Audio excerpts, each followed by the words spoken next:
दोस्तों आज हम बात करेंगे चीन की उस गलती की जिसकी वजह से उसने करोड़ों लोगों को मौत की तरफ धकेल लिया। दोस्तों यहाँ पर हम कोरोना की बात नहीं कर रहे हैं, हम बात कर रहे हैं उस समय की जब चीन छोटी सी चिड़िया गौरैया की पूरी नस्ल को ही खत्म करना चाहता था। गौरैया पर इंसानों की जुल्म की दास्तान चीन का एक अभियान बयां करता है। किस तरह चीन ने इस छोटी सी चिड़िया को खत्म करने की साजिश की। दोस्तों चाइना ने तरक्की करने की भूख में एक ऐसा गलत कदम उठाया जो करोड़ों लोगों की जान ले गया। तो चलिए जानते हैं कि चाइना ने कोरोना के अलावा और क्या क्या बेवकूफ़ियाँ की हैं। दोस्तों बात 1958 की है जब माओ जेडोंग ने इस अभियान की शुरुआत की थी। ये वो समय था जब चाइना के पीपल रिपब्लिक के संस्थापक माओ जेडोंग ने ये फैसला लिया कि चीन की अर्थव्यवस्था को अमेरिकी अर्थव्यवस्था से आगे ले जाना है। दोस्तों चीन भी एक कृषि प्रधान देश है, तो माओ की रणनीति के तहत फसलों को आय का एक अच्छा स्रोत बनाया जा सकता था, जिसके लिए अधिक से अधिक उत्पादन की आवश्यकता थी। इसलिए एक नए अभियान की शुरुआत की और इसे 4 पेस्ट कंट्रोल का नाम दिया गया। इस अभियान के तहत 4 पेस्ट को मारने का फैसला लिया गया था। पहला था मच्छर, दूसरी मक्खी, तीसरा चूहा और चौथी थी हमारी प्यारी मासूम गौरैया। सोच कर भी अजीब लगता है कि आखिर उस मासूम गौरैया से इंसानों को क्या डर हो सकता है, क्या खतरा हो सकता है। चलिए मान लिया मच्छर, मक्खी और चूहों से हमें बीमारियां मिलती हैं, इनसे मलेरिया, हैजा और प्लेग होने का खतरा रहता है, लेकिन मासूम सी गौरैया से भी इंसानों को खतरा हो सकता है, ये समझ के परे है।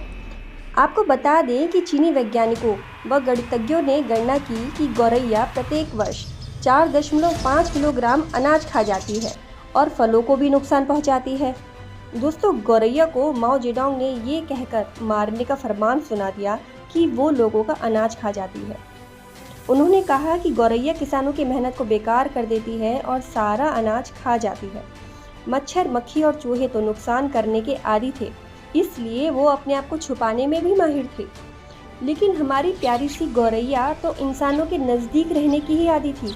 आखिर वो अपने आप को छुपाती तो कहाँ छुपाती, और इसी का ये नतीजा हुआ कि इंसानों ने उसे ढूंढ ढूंढ कर मारा। दोस्तों चीन में तो इसे एक आंदोलन की तरह फैला दिया गया। लोग भी बर्तन, ड्रम, टीन बजा बजा कर चिड़ियों को उड़ाते थे। लोगों की कोशिश यही रहती थी कि गौरैया किसी भी हालत में बैठने ना पाए, बस वो उड़ती रहे। फिर क्या था दोस्तों, अपने नन्हे परों को आखिर वो कब तक चलाती। ऐसे में उड़ते उड़ते वो इतनी थक जाती थी कि आसमान से सीधे ज़मीन पर गिर जाती थी। घोंसलों को उजाड़ दिया गया, किसी घोंसले में अंडे मिलते उन्हें फेंक दिया गया और बच्चे मिलते तो उन्हें भी नहीं छोड़ा गया। गौरैया भी अपनी जान बचाने के लिए इधर उधर भागती रही।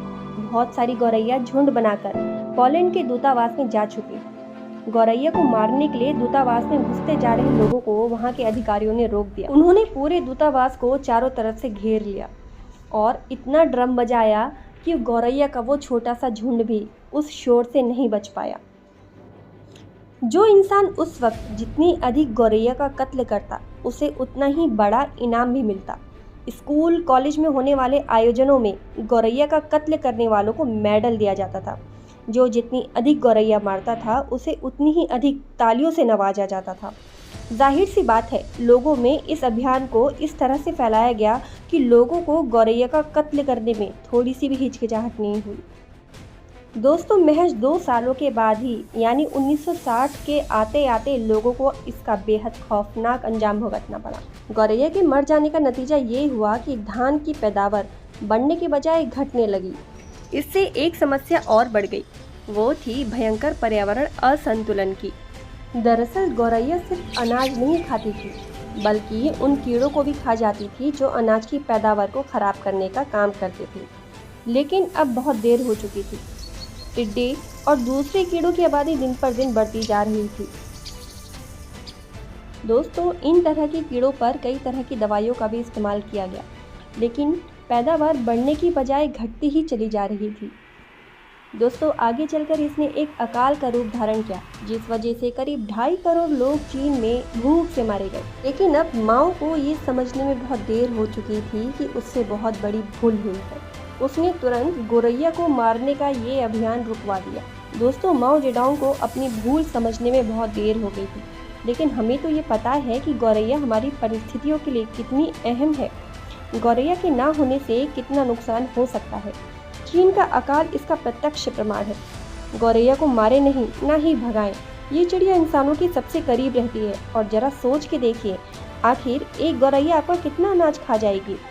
आज के समय में शहरों में गौरैया मुश्किल से ही देखने को मिलती है, तो अपनी छत पर गौरैया के लिए पानी और मुट्ठी भर अनाज रखें, ताकि हमें कभी चीन जैसा अकाल देखने को ना मिले। दोस्तों, हमारी गौरैया के लिए एक लाइक ज़रूर दीजिएगा। वीडियो पसंद आई हो तो सब्सक्राइब कीजिए और अपने दोस्तों के साथ शेयर कीजिए। मिलते हैं अगले वीडियो में।